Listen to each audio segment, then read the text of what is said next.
اے لوگو ہم نے تمہیں پیدا کیا ہے ایک مرد اور ایک عورت سے، اور ہم نے تمہیں مختلف شعبوں میں اور قبیلوں میں تقسیم کر دیا تاکہ تم ایک دوسرے کو پہچاننے کی آسانی کے لیے ہوا۔ یقیناً تم میں زیادہ عزت والے لوگ اللہ کے نزدیک وہ ہیں جو زیادہ متقی ہیں، یعنی اللہ سے زیادہ ڈرنے والے ہیں۔ اللہ تعالیٰ بہت جاننے والے ہیں، بہت باخبر ہیں۔ اس آیت کریمہ سے یہ معلوم ہوا کہ انسانوں کا مختلف قبیلوں اور شعبوں میں ہونا یہ ایک دوسرے کی تحقیر کے لیے نہیں ہے۔ جیسے پھلوں میں بہت سی قسمیں ہوتی ہیں، آم ہے 10 طرح کے نہیں بلکہ 100 طرح کے ہوں یا اس سے بھی زیادہ قسموں کے ہوں، تو یہ آموں کی جو تقسیم ہے یہ ان کی تحقیر کے لیے نہیں ہے کہ کوئی کسی کی تحقیر ہو، بلکہ یہ اللہ کی کائنات کا جو نظام ہے کہ مختلف قدرت کے ایک نمونے ہیں، صنعت ہے، مختلف قسم کی چیزیں بناتے ہیں ایک ہی قسم میں۔ تو پھلوں میں بھی ہے، سبزیوں میں بھی ہے، دانوں میں غلوں میں بھی ہے کہ اللہ نے اسی ایک زمین سے مختلف قسم کی چیزیں اگا دی ہیں۔ انسانوں میں بھی جو اللہ نے مختلف قسم کے انسان بنا دیے ہیں، مرد بنا دیے، عورت بنا دیے، اب اسی ایک بچے دانی سے مرد بھی باہر آتا ہے، اسی سے عورت بھی باہر آتی ہے۔ تو مرد کو عورت کو ایک ہی جگہ سے ایک ہی طرح کے نطفے سے بنایا، یہ اللہ کی قدرت کی کاریگری ہے، صنعت ہے۔ اس صنعت کا یہ مطلب نہیں ہے کہ مرد افضل ہے اور عورت مفضول ہے، مرد کو اب حق ہے کہ وہ عورت کی تحقیر کر سکے، یہ مطلب اس کا نہیں ہوتا۔ ایسے ہی اگر مختلف قبیلوں میں اور شعبوں میں تقسیم کیا تو اس کا یہ مطلب نہیں ہے کہ کوئی قبیلہ کسی قبیلے سے بہتر ہے اور کوئی قبیلہ کسی قبیلے سے کمتر ہے، یہ مطلب نہیں ہے۔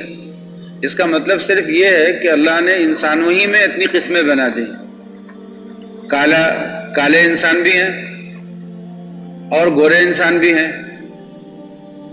لمبے قد والے بھی ہیں، چھوٹے قد والے بھی ہیں، موٹے بھی ہیں، دبلے بھی ہیں، بوڑھے بھی ہیں، جوان بھی ہیں، بیمار بھی ہیں، صحت مند بھی ہیں، بہت قسمیں بنا دی ہیں اللہ نے۔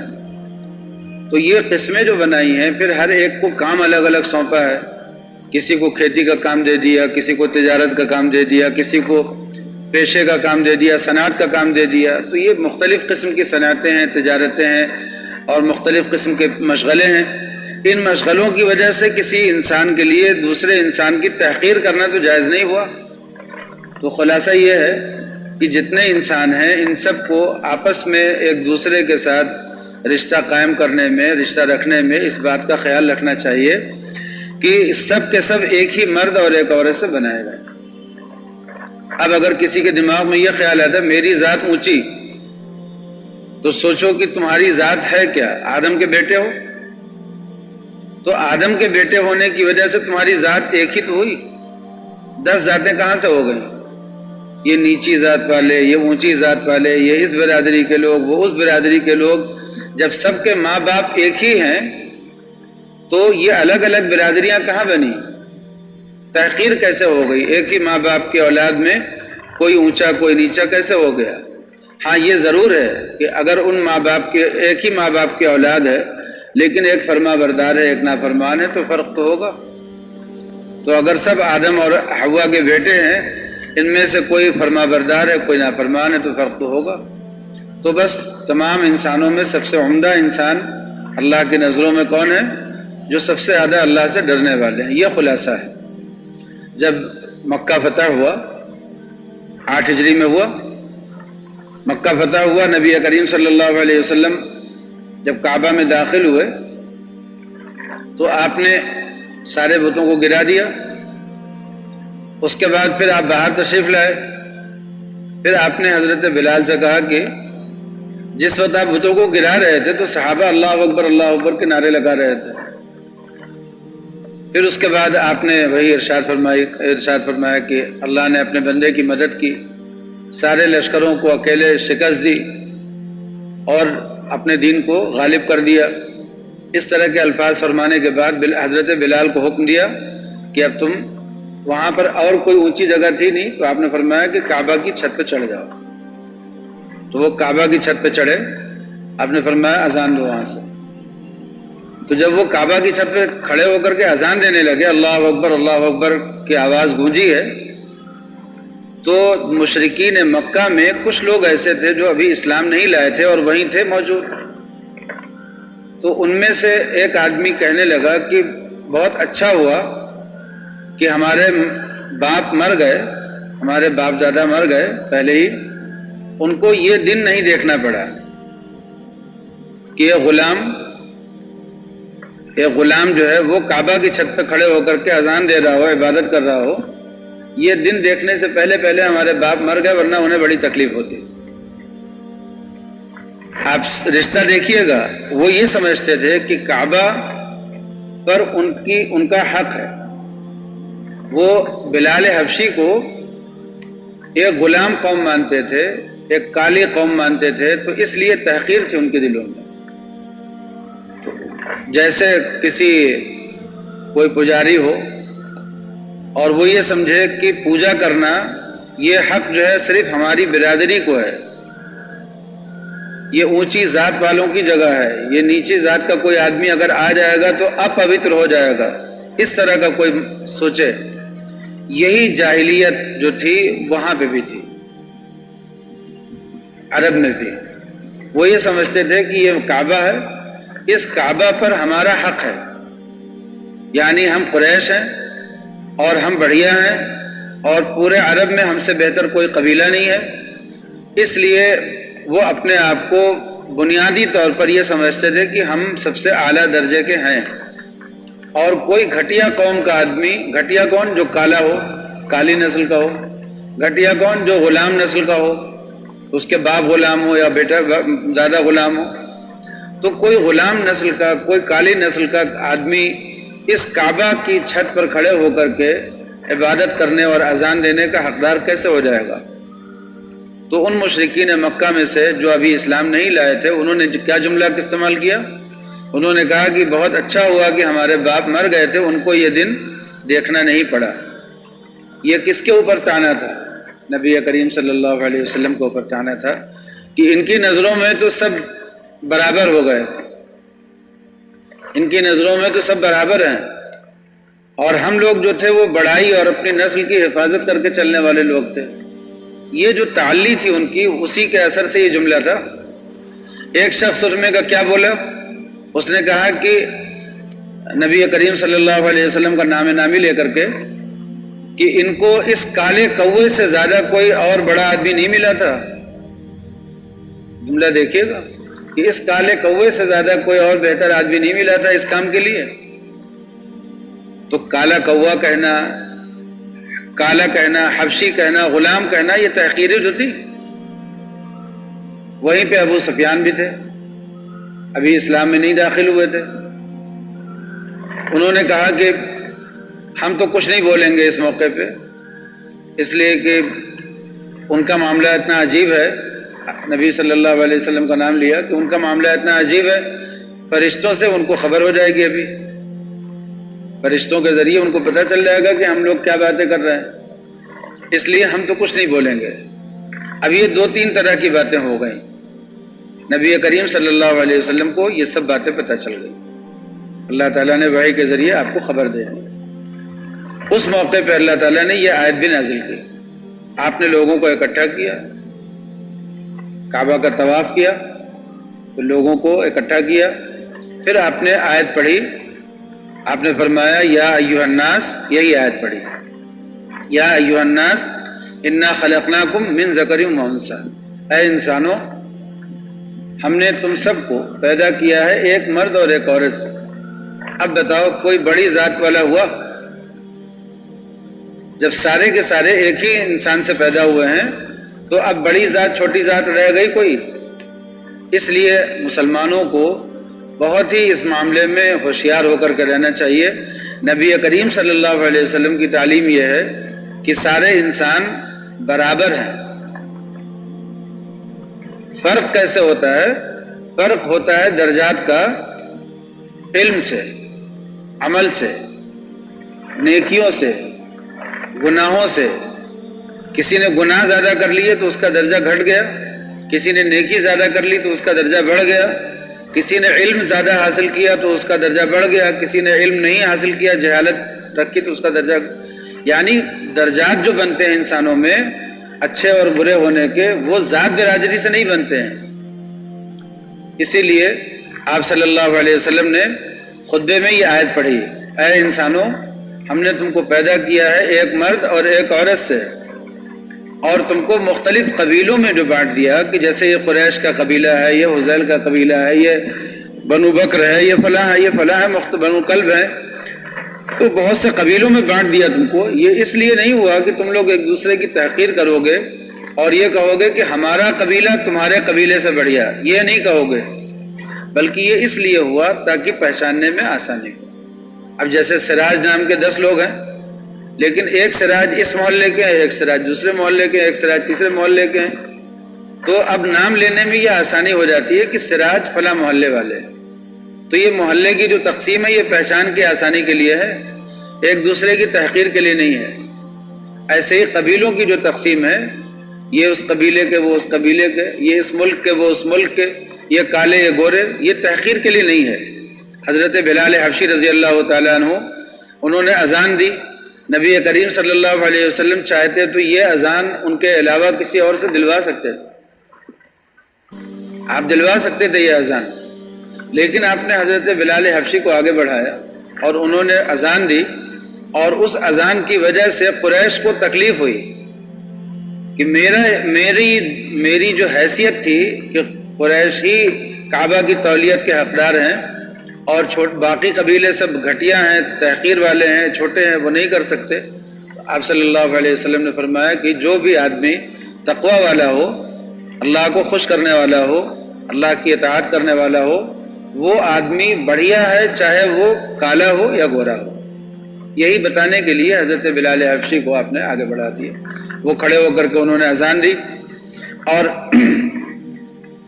آپ صلی اللہ علیہ وسلم نے جب لوگوں کے جملے سنے، آپ تک یہ بات پہنچی، تو پھر آپ نے کیا کیا، لوگوں کو اکٹھا کیا اور یہ آیت کریمہ پڑھ کر کے ان کو آپ نے سمجھایا۔ پھر آپ نے فرمایا کہ سنو، ایک بات اور سنو، اللہ نے میرے ذریعے سے جاہلیت کی جو بیماری تھی وہ تمہاری دور کر دی ہے، اب کوئی کسی سے بہتر نہیں ہے، بس 2 طرح کے لوگ ہیں، الناس رجلان، اب لوگ 2 ہی طرح کے ہیں، رجل بر تقی، ایک مرد ہے، ایک آدمی ہے جو نیک ہے اور متقی ہے، اس کی اللہ کے وہاں عزت ہے، ورجل فاجر لئیم، اور ایک آدمی ہے جو گھٹیا ہے، گنہگار ہے، وہ اللہ کی نظروں میں ذلیل ہے۔ اب 2 ہی طرح کے لوگ رہ گئے۔ یہ جاہلیت کی بیماری تھی کہ لوگوں کو تقسیم کر دیا تھا، کس میں؟ پیشے کی بنیاد پر، علاقے کی بنیاد پر، رنگ کی بنیاد پر، نسل کی بنیاد پر، تحقیر والے حصے میں تقسیم کر دیا تھا، یہ گھٹیا، یہ بڑھیا۔ یہاں اپنے ہندوستان میں تو خاص طور پر یہ بیماری بالکل جس کو کہتے ہیں جڑ میں ڈال دی گئی ہے۔ اب جس کو کہہ دیا گیا کہ تم چھوٹی قوم کے ہو، وہ تو مرتے دم تک وہ اس سے نکل ہی نہیں سکتا، وہ اس مرض سے نکل ہی نہیں سکتا، سوائے اسلام کے اور کوئی راستہ نہیں ہے کہ وہ اس بیماری سے نکل پائے، اسلام لائے یا مر جائے اسی حالت میں اپنے بچوں کو۔ دوسری ایک قوم ہے جس کو یہ سمجھا دیا گیا کہ تم اونچی ذات کے ہو، اور مرتے دم تک اس کے اندر سے یہ مرض نہیں نکل سکتا، سوائے اسلام کے اور کوئی چیز ایسی نہیں ہے دنیا میں جو ان کی اس بیماری کو دور کر سکے، کوئی اور چیز ہے ہی نہیں سوائے اسلام کے کہ جو ان کی اس بیماری کو دور کر سکے۔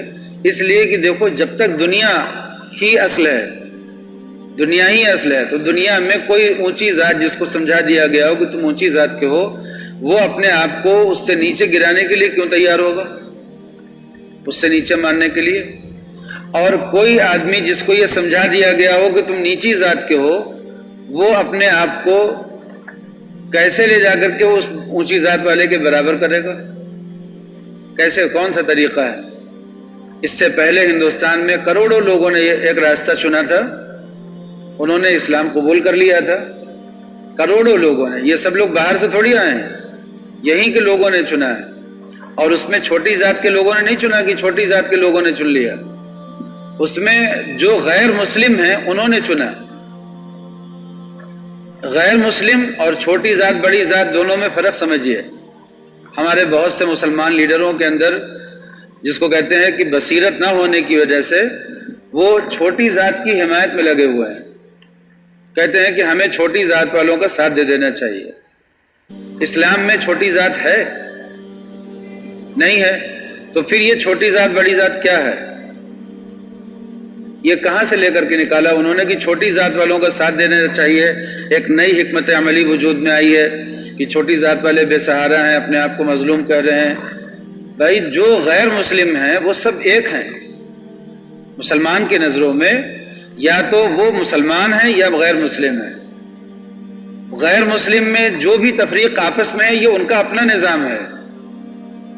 جو ان کی تفریق ہے وہ ان کا اپنا نظام ہے. اس میں کسی مسلمان نے دخل اندازی کی کہ ہم بڑی ذات والوں کا ساتھ دے دیں کہ چھوٹی ذات والوں کا ساتھ دے دیں. اگر اس مرض میں مبتلا ہوئے مسلمان تو ایک جماعت کا ساتھ دے کر کے دوسری جماعت کو اسلام لانے سے روکیں گے کہ نہیں روکیں گے؟ مسلمانوں کے لیے تو دونوں غیر مسلم ہے بھائی. جو اللہ کو نہیں مانتا، آخرت کو نہیں مانتا، وہ کافر ہے. جو نبی کریم صلی اللہ علیہ وسلم پر ایمان نہیں لاتا وہ کافر ہے. تو جو کافر ہے اس کے بارے میں یہ سوچنا کہ ہم ان کی چھوٹی ذات اور بڑی ذات میں ان کا ساتھ دے دیں تو وہ ہم ان کو ہرا دیں گے، ان کا ساتھ دے دیں تو ان کو ہرا دیں گے، یہ انتہائی بیوقوفی کی بات ہے، ناسمجھی کی بات ہے. مسلمانوں کو چھوٹی ذات بڑی ذات کی کوئی تفریق ان کے وہاں ہے ہی نہیں. اور یہ کام کبھی بھی 800 سال یہاں مسلمانوں نے حکمرانی کی تھی نا، انہوں نے کبھی یہ بیوقوفی کی ہی نہیں. ورنہ اگر وہ حکومت کر رہے تھے تو چاہتے تو یہ چھوٹی ذات بڑی ذات کا تفرقہ کر لیتے، وہ یہ لڑائی لڑنے لگتے. لیکن دیکھو ہمیشہ کے لیے اصول یاد رکھیے گا اس بات کا کہ مسلمانوں کی نظروں میں، اللہ اور رسول کی نظروں میں انسان یا تو مومن ہے یا کافر ہے. چھوٹی ذات بڑی ذات اسلام میں نہیں ہے. تو جب یہ چیز ہے ہی نہیں تو کوئی مسلمان کسی غیر مسلم کا ساتھ اس کی چھوٹی ذات کی بنا پر یا بڑی ذات کی بنا پر نہیں دے سکتا. وہ ساتھ دے سکتا ہے کسی غیر مسلم کا، لیکن اس کی بنیاد کچھ معقول ہونی چاہیے. اب ایک چیز آپ کو بتا دیں، ہندوستان میں اس وقت چل رہی مول نواسی. ہم یہاں کے مول نواسی ہیں، بڑا اچھا نعرہ لگتا ہے. اور جو لوگ اپنے آپ کو مول نواسی کہتے ہیں وہ مسلمانوں سے کہتے ہیں کہ ہمارا ساتھ دے دو. ان کو یہ لگتا ہے کہ 20 کروڑ لوگ ہمارے ساتھ ہو جائیں گے تو ہماری طاقت بڑھ جائے گی. تو یہ مول نواسی کس سے کہہ رہے ہیں؟ مسلمانوں سے کہہ رہے ہیں کہ ہمارے ساتھ دے دو ہم لوگ. اور کس کے مقابلے میں یہ مول نواسی لے کر کے ہیں؟ برہمنوں کے مقابلے میں. یہ ان کا کہنا ہے کہ ہم برہمنوں کے مقابلے میں لے کر کے آئے مول نواسی، کہ برہمن باہر سے آئے ہیں اس لیے جو مول نواسی ہیں یعنی ہندوستان کے رہنے والے ہیں پہلے سے، وہ ایک ہو جائیں اور باہریوں کو باہر کر دیں. یہ آپ کو سننے میں یہ نعرہ اچھا لگتا ہوگا مول نواسی کا، لیکن حقیقت میں یہ نعرہ بہت ہی دھوکے پہ مبنی ہے. مول نواسی دنیا میں کوئی چیز ہے ہی نہیں. دنیا ہی میں مول نواسی کوئی چیز ہے ہی نہیں. امریکہ میں جو لوگ پہلے سے رہتے ہیں، جو لوگ بعد میں جا کر کے بسے ہیں، جو اب بس رہے ہیں، جن لوگوں نے وہاں کی ناگرکتا لے لی ہے، وہاں کا وہ لے لیا ہے انہوں نے سرٹیفکیٹ رہائش کا، تو آپ مجھے بتائیے کہ ان لوگوں کو وہ مقامی لوگ یہ کہہ کر کے نکال دیں کہ تم کو ہم یہاں پہ اس لیے نہیں رہنے دیں گے کہ تم یہاں کے مول نواسی نہیں ہو، یہ صحیح ہے؟ اسلام میں ایک آدمی یہاں رہتا ہے، اس ملک میں رہتا تھا، دوسرے ملک جاتا تھا، وہاں اجازت لے لیتا تھا کہ ہم یہاں رہیں گے، رہنے کی سارے کاغذات پورے کر دیتا تھا. تو اس ملک کے لوگ جب اجازت دیتے ہیں رہنے کی تو پھر مول نواسی کی بات کہاں سے آتی ہے؟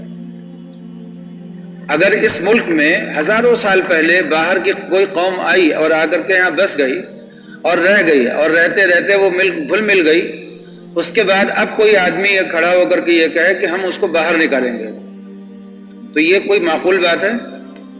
اس غیر معقول بات میں کوئی مسلمان سمجھدار مسلمان ساتھ دے سکتا ہے؟ اگر ایسے ہی مول نواسی کا دماغ پہ ہوا سوار ہو گیا اور لوگوں کے دماغ میں یہ باتیں بیٹھ گئیں تو ایک دن وہی مل نواسی کیا کہیں گے؟ کہیں گے اسلام بھی باہر سے آیا ہے،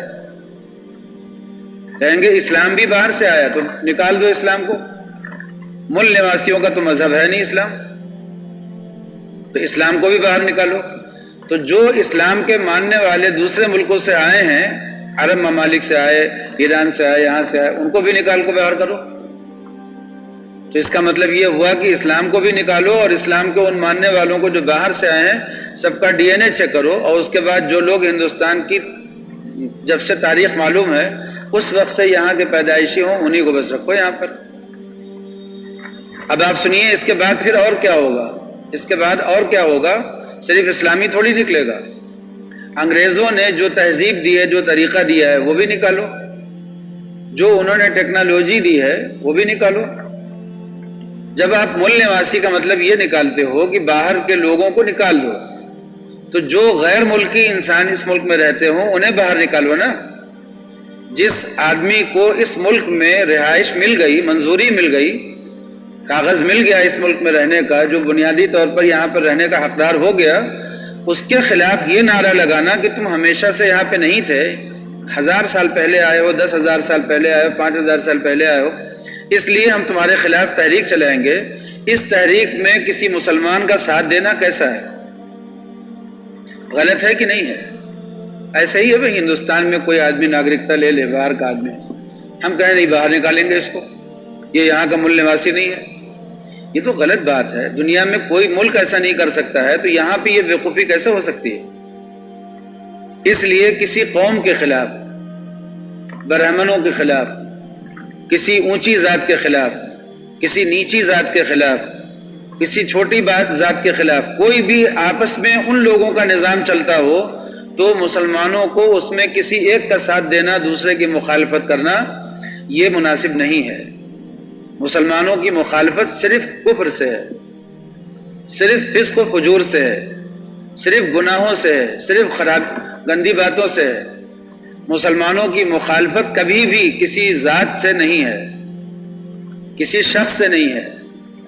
مردوں کی حمایت کرو، عورتوں کی مخالفت کرو، عورتوں کی حمایت کرو، مردوں کی مخالفت کرو، یہ مسلمانوں کا طریقہ نہیں ہے۔ اس لیے اس بیماری کو سمجھ لیجئے گا، ہندوستان میں یہ بیماری بہت تیزی سے پھیلائی جا رہی ہے، مل نواسی کی بیماری۔ یہ مل نواسی کی بیماری اور ملکوں میں بھی چلی۔ مصر میں اسلام آیا، اسلام کی وجہ سے پورے مصر کے لوگ مسلمان ہو گئے، کوئی کافر بچا ہی نہیں وہاں پہ۔ اب کیا ہوگا جب سارے مسلمان ہو گئے، پورا ملک مسلمان ہو گیا، تو وہاں پر تو کوئی مل نواسی کا مسئلہ ہی نہیں تھا، لیکن یہودیوں نے ایک تحریک چھڑی وہاں پر۔ انہوں نے کہا کہ ہم یہاں کے اصلی باشندے اور نقلی باشندے، مصر میں انہوں نے ایک تحریک چلائی کہ مصر کے اصلی باشندے کون ہیں، نقلی باشندے کون ہیں۔ تو انہوں نے کہا کہ اصلی باشندے وہ ہیں جو فرعون اور قبطیوں کی اولاد ہیں، نقلی باشندے وہ ہیں جو باہر سے آئے ہیں، چاہے عرب سے آئے ہوں یا کسی اور ملک سے آ کر کے بس گئے ہوں، یہ نقلی باشندے ہیں۔ یہ تحریک چلی۔ اب جن لوگوں کو فرعونیوں کے ساتھ اپنی نسل، اپنا نسب یاد آ گیا، تو انہوں نے جملہ کیا کہنا شروع کیا؟ انہوں نے کہا نحن ابناء الفراعنہ، ہم لوگ فرعونیوں کے بیٹے ہیں، فرعون کے بیٹے ہیں۔ انہوں نے کہا کہ ہم لوگ فرعون کی اولاد ہیں۔ اب یہ مل نواسی والی بات ہوئی کہ نہیں ہوئی؟ کہ مصر کے جو مسلمان ہیں ان مسلمانوں میں دو حصے ہو گئے، ایک وہ مسلمان جو کہہ رہے ہیں کہ ہم اس مصر میں ہمیشہ سے رہتے چلے آ رہے ہیں، اور ایک وہ مسلمان جن کا یہ تھا کہ یہ بعد میں آئے ہیں۔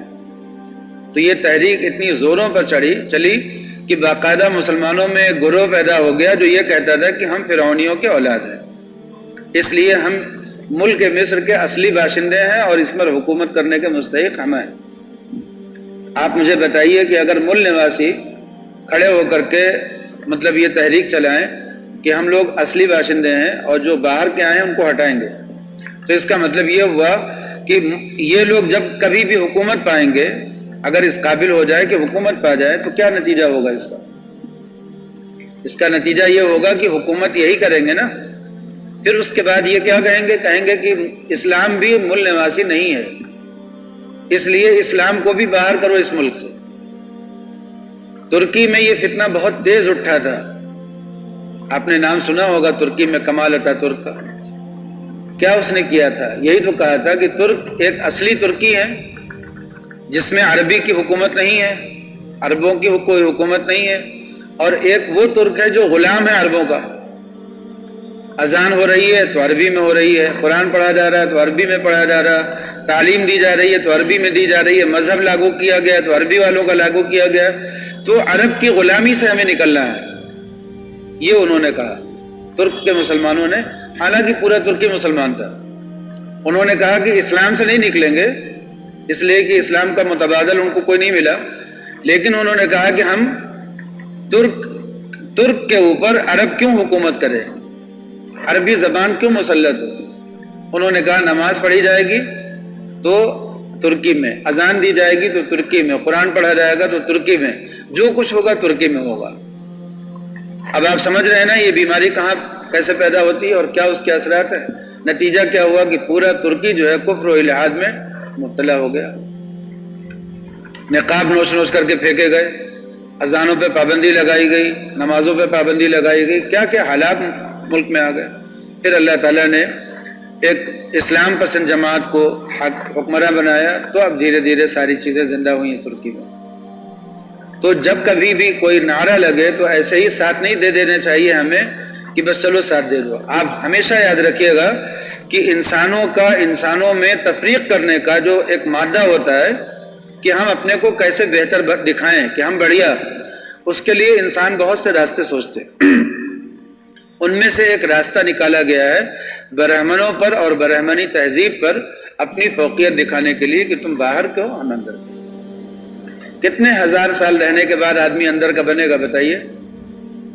ابھی کوئی آدمی ریسرچ اور تحقیق کرنے پہ لگ جائے تو یہ کہے گا کہ جتنے انسان ہیں یہ سب کے سب مل نواسی ہندوستانی کے ہیں، آدم علیہ السلام یہیں کے ہیں، اور ان کی ماں جو ہے وہ عرب کی ہیں۔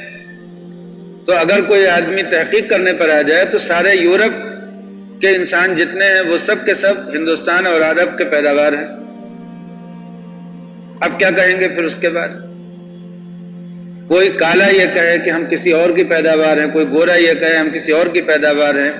یا ایھا الناس انا خلقناکم من ذکر و انثی، ایک مرد اور ایک عورت اللہ نے اتارا تھا اس زمین پر، سارے انسان اسی سے پیدا ہیں، کوئی انسان دوسرے انسان سے برتر اور فوقیت رکھنے والا نہیں ہے۔ یہ تقسیمیں جو ہیں یہ سب ایک تعارف کے لیے ہیں بس۔ نبی کریم صلی اللہ علیہ وسلم نے اس موقع پہ خطبہ دیا اور خطبے میں آپ نے یہ مضامین ارشاد فرمایا۔ تو ایک مسئلہ تو اس کا بھی سمجھ لیجئے گا کہ مل نواسی یہ ایک نعرہ ہے جو یہودیوں کا لگایا ہوا ہے، سکھایا ہوا نعرہ ہے، اور اس نعرے کے پیچھے بہت سے فساد ہیں، بہت سی خرابیاں ہیں۔ اور دوسری بات یہ سمجھ لیجئے کہ کوئی مسلمان کبھی بھی کسی بھی جماعت یا پارٹی کی حمایت برادری کی بنیاد پہ نہیں کر سکتا۔ ہمارے ہی علاقے کے ایک لیڈر پہلے کھڑے ہوئے جنرل سے، پھر ان کے دماغ میں کیڑا کچھ آیا اور انہوں نے کہا کہ مسلمانوں میں جو پچھڑے ہیں، اتی پچھڑے ہیں، ان کے لیے ہم ایک پارٹی بنائیں گے۔ بس وہیں سے ان کی تباہی شروع ہو گئی۔ یہ کہاں سے مسلمانوں میں نکالتے ہیں پچھڑے اور اتی پچھڑے؟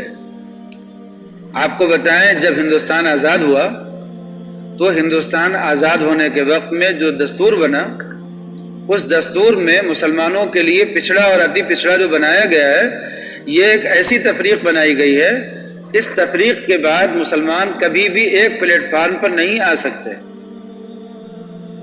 اس تفریق کو مانتے ہوئے کبھی بھی مسلمان ایک پلیٹ فارم پہ نہیں آ سکتے، اس لیے کہ اس میں کیا کر دیا گیا، جنرل کیٹیگری اور پچھڑا کیٹیگری مسلمانوں میں بھی کر دی گئی۔ اب پچھڑے میں آتے ہیں تو ان کو سبسڈی ملے گی، رعایتیں ملیں گی، اور جنرل میں آتے ہیں تو ان کو نہیں ملے گی۔ تو کوئی مسلمان جو سبسڈی لینے کی فکر میں ہو حکومت سے یا امداد لینے کی فکر میں ہو، وہ اپنے آپ کو جنرل میں کیسے دکھائے گا؟ تو یہ اس کی ریڑھ کی ہڈی میں، جس کو کہتے ہیں، اس کی بنیاد میں ڈال دی گئی ہے بات کہ وہ اپنے آپ کو ہمیشہ ہمیش کے لیے پچھڑا، اتی پچھڑا، اور یہ جو لفظ بولا جاتا ہے ہندی میں اس کو ہم دہرا رہے ہیں کہ وہ اس کو 2 حصوں میں، 3 حصوں میں، 4 حصوں میں بانٹ دے۔ لیکن مسلمانوں میں یہ تفریق ہے نہیں۔ یہ تفریق کہاں پتہ چلتی ہے کہ نہیں ہے؟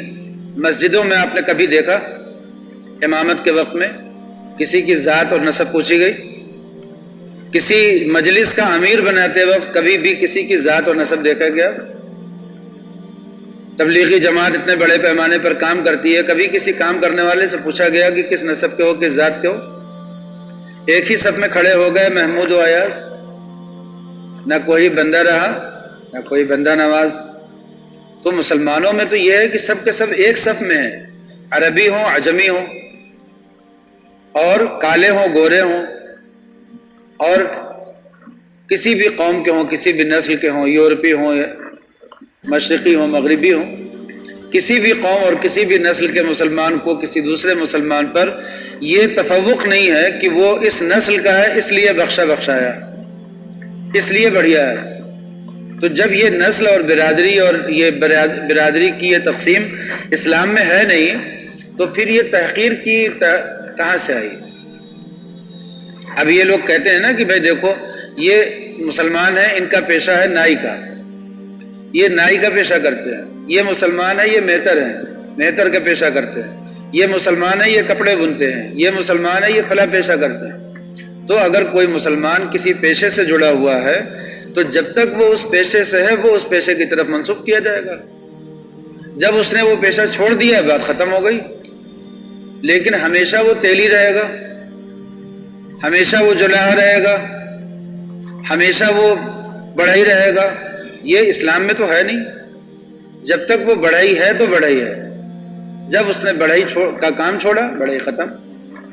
بڑھائی تھا اس کے بیٹے نے تیل بیچنے کا کام شروع کیا تو وہ تیل کا کاروباری ہو گیا، اس کے بیٹے نے کوئی اور کاروبار شروع کر دیا تو وہ اور کسی کا کاروبار کا ہو گیا۔ یہ برادری پیشے کی بنیاد پر اسلام میں ہے یا یہ ہو سکتی ہے؟ یہ معقول بات ہے کہ کوئی آدمی جو ہے وہ ہمیشہ کسی ایک پیشے کی طرف منسوب کیا جاتا رہے، چاہے وہ اس کی اولاد جو ہے وہ اس کام کو چھوڑ چکی ہو؟ لیکن یہ خرابی ہمارے وہاں پیدا ہوئی ہے اپنے پڑوسیوں سے، پڑوسیوں کے وہاں جڑ میں داخل ہو چکی ہے یہ بات کہ جو تیلی ہے وہ تیلی رہے گا چاہے وزیر اعظم بن جائے۔ تو وہ بیماری مسلمانوں نے اپنے وہاں باقی رکھی ہے، اس لیے کہ ہم بھی اسی قوم سے منتقل ہو کر کے اس میں آئے۔ جیسے یہودی اسلام میں داخل ہوئے تو وہ گوشت نہیں کھاتے تھے، ان کے اونٹ کا گوشت نہیں کھاتے تھے، اس لیے کہ یہودی مذہب میں اونٹ کا گوشت منع تھا، تو وہ اونٹ کا گوشت نہیں کھاتے تھے اور اسلام میں داخل ہو گئے۔ اب ان میں سے ان لوگوں نے سوچا کہ اسلام میں اونٹ کا گوشت کھانا کوئی فرض واجب تو ہے نہیں، انہوں نے ایسے سوچا کہ اسلام میں اونٹ کا گوشت کھانا کوئی فرض واجب ہے نہیں، اور ہمارے پچھلے مذہب میں تو منع تھا، تو اس مذہب میں داخل ہونے کے بعد اگر ہم گوشت نہ کھائیں تو کیا خرابی؟ یہ مسئلہ دیکھیے گا بہت قریب سے ہے جڑا ہوا، بہت قریب سے جڑا ہوا ہے یہ مسئلہ۔ یہودی اونٹ کا گوشت نہیں کھاتے تھے، پھر وہ اسلام میں داخل ہوئے، انہوں نے سوچا کہ اگر ہم نہ کھائیں تو کیا ہوگا؟ جیسے کہ ہمارے بہت سے مسلمان اس وقت ایسے ہو گئے جو کہتے ہیں اگر بڑے کا گوشت نہ کھائیں تو کیا حرج ہے؟ یہ ہے مرض۔ میں نے دیہاتوں میں ایسے مسلمان دیکھے ہیں جو غیر مسلموں کی صحبت کے اثر سے کہتے ہیں کہ ہم بڑے کا گوشت نہیں کھاتے۔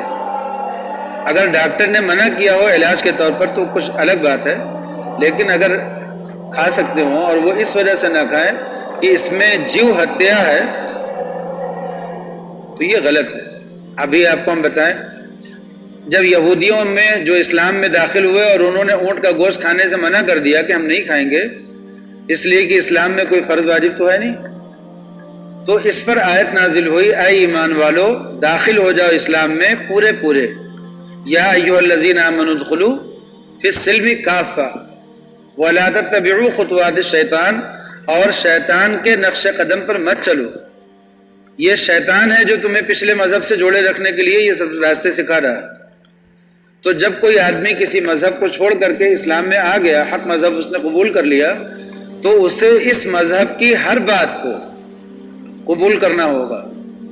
وہ یہ سوچے کہ کچھ وہاں کی بھی رکھیں اور کچھ یہاں کی بھی رکھیں، یہ دو راستہ جو ہے، دو ناؤ پر اپنے پاؤں رکھنے کی اجازت نہیں ہے اسلام میں، دو رخی نہیں کر سکتا اسلام میں آنے کے بعد۔ تو اس لیے اس مسئلے کو خوب سمجھیے گا کہ ہم نے جو ذات برادری کا اصول نکالا ہے کہاں سے لیا ہے؟ اپنے پڑوسیوں سے لے لیا، وہاں سے اسلام میں داخل تو ہو گئے، لیکن اسلام کے پورے اثرات اپنے اندر نہیں منتقل کیے، کچھ وہاں کی چیز باقی رہنے دی، انہی میں سے یہ ذات برادری کی تحقیر کا نظام ہے۔ اسلام میں تحقیر کا نظام نہیں ہے۔ عرب میں جہاں اسلام حقیقت میں آیا پہلے سب سے، عرب میں اس وقت بھی کوئی آدمی کسی کو پیشے کی بنیاد پر تحقیر نہیں کرتا، اس وقت بھی نہیں کرتا۔ جو بڑا ہی ہوگا وہ جیسے ڈاکٹر اپنے نام کے ساتھ ڈاکٹر لکھتا ہے نا، تاکہ لوگوں کو پتہ چلے کہ میں ڈاکٹر ہوں۔ اگر بیٹا انجینئر ہو جائے گا تو ڈاکٹر لکھ سکتا ہے؟ بیٹا انجینئر بن گیا تو وہ اپنے نام کے آگے انجینئر لکھے گا، اور اس کا ایک بھائی جو ہے وہ وکیل بن گیا تو وکیل لکھے گا۔ ایسے ہی عرب میں اگر کوئی آدمی بڑھئی ہے تو وہ اپنے نام کے آگے جو بورڈ لگاتا ہے اپنے مکان پر، وہ نجار لکھ دیتا ہے کہ ہم فلاں نجار ہے۔ وہ بڑھئی ہونے کو ذرا بھی تحقیر نہ اپنے لیے سمجھتا ہے، نہ دوسرے لوگ اس کو تحقیر سے دیکھتے ہیں۔ پیشہ ہے بھائی، ایک صنعت ہے، ایک کام ہے، اس کام کی بنیاد پر ایک انسان کی تحقیر کیسے ہو جائے گی؟ شمس الائمہ حلوانی کا قصہ ہم نے بتایا تھا، کتنے بڑے عالم تھے، حلوائی کے بیٹے تھے، لیکن حلوائی کا پیشہ کوئی برا ہوتا ہے کیا؟ کوئی تحقیر ہے؟ غیر مسلموں میں حلوائی ایک تحقیر کا پیشہ ہو سکتا ہے، لیکن اسلام میں تو حلوائی کوئی تحقیر کا پیشہ نہیں ہے۔ تحقیر کا پیشہ وہی ہو سکتا ہے جس کے اندر گندگی ہو، جس کے اندر بد اخلاقی ہو، یعنی اس پیشے کے لوازم میں سے ہو کہ بد اخلاق ہو جائے آدمی۔ جیسے نبی کریم صلی اللہ علیہ وسلم نے فرمایا کہ دیکھو ان جانوروں کے ساتھ اگر کوئی آدمی رہتا ہے تو اس کے اخلاق اچھے ہو جاتے ہیں، اور اگر ان جانوروں کے ساتھ کوئی رہتا ہے تو اس کے اخلاق میں خرابی آ جاتی ہے۔ تو اس کا مطلب یہ ہے کہ کچھ جانور ایسے ہوتے ہیں جن کے ساتھ رہنے سہنے سے آدمی کے اخلاق خراب ہو جاتے ہیں۔ ایسے ہی اگر کوئی پیشہ بھی ہو کہ اس پیشے کو اختیار کرنے سے اخلاق میں کمی آتی ہو، گالی گلوچ کی عادت پڑ جائے، برا بھلا کہنے کی۔ اب ہمارے وہاں کولڈ اسٹور میں جتنے پلودار ہوتے ہیں، جو مالٹ ہوتے ہیں، یہ سب کے سب دارو پیتے ہیں۔ اگر ان کو سمجھایا جائے کہ مت پیو تو کہتے ہیں کہ نہ پیئیں تو کام کیسے کریں۔ یہاں ہمارے وہاں جو آئے بہار سے کاریگر آئے کام کرنے کے لیے، تو مسلمان تھے سب کے ساتھ۔ ان کو جب بٹھال کر کے ہم نے بات کی، ہم نے کہا کہ دیکھو یہ جو مزدوری کرتے ہو، کماتے ہو، یہ سب دنیا میں استعمال کرو گے تم بھی اور تمہارے بچے بھی، آخرت میں کیا فائدہ ہوگا اس کا؟ آخرت تمہاری تاریخ ہے یا روشن ہے؟ باتیں کی بہرحال سب کے آنکھوں میں آنسو آ گئے۔ ہم نے کہا دیکھو تم لوگ پاک رہتے ہو دن بھر، اس لیے کہ وہ 2 مرتبہ نہاتے تھے۔ ان کا کام ہی ایسا تھا کہ محنت مزدوری کرتے تھے، مال ڈھوتے تھے، اس کے بعد آ کر کے نہاتے تھے۔ تو ہم نے کہا تم لوگ نہاتے ہو 2 مرتبہ تو بالکل پاک رہتے ہو، اور محنت اتنی زیادہ کرتے ہو کہ اگر اس کے سامنے 4 رکعت نماز کی محنت دیکھی جائے تو کچھ بھی نہیں ہے۔ تو ہم نے کہا جو اتنی محنت کرتا ہے وہ 4 رکعت نماز کیوں نہیں پڑھ سکتا آسانی کے ساتھ؟ تو اب اگر تم پاک بھی رہتے ہو اور 5 وقت کی نماز بھی پڑھ لیا کرو اور اس کے ساتھ ہی محنت مزدوری کرو، تو دنیا میں اپنے بچوں کو کھلا پلا بھی لوگے، اور آخرت میں جب جاؤ گے تو وہاں بہت اونچا درجہ ملے گا۔ یہ بات ان کو سمجھائی گئی تو ان کے آنکھوں میں آنسو آ گئے۔ لیکن آپ دیکھیے کہ جس طرح کا پیشہ لوگ کرتے ہیں اسی طرح کی طبیعت ان کی بن جاتی ہے۔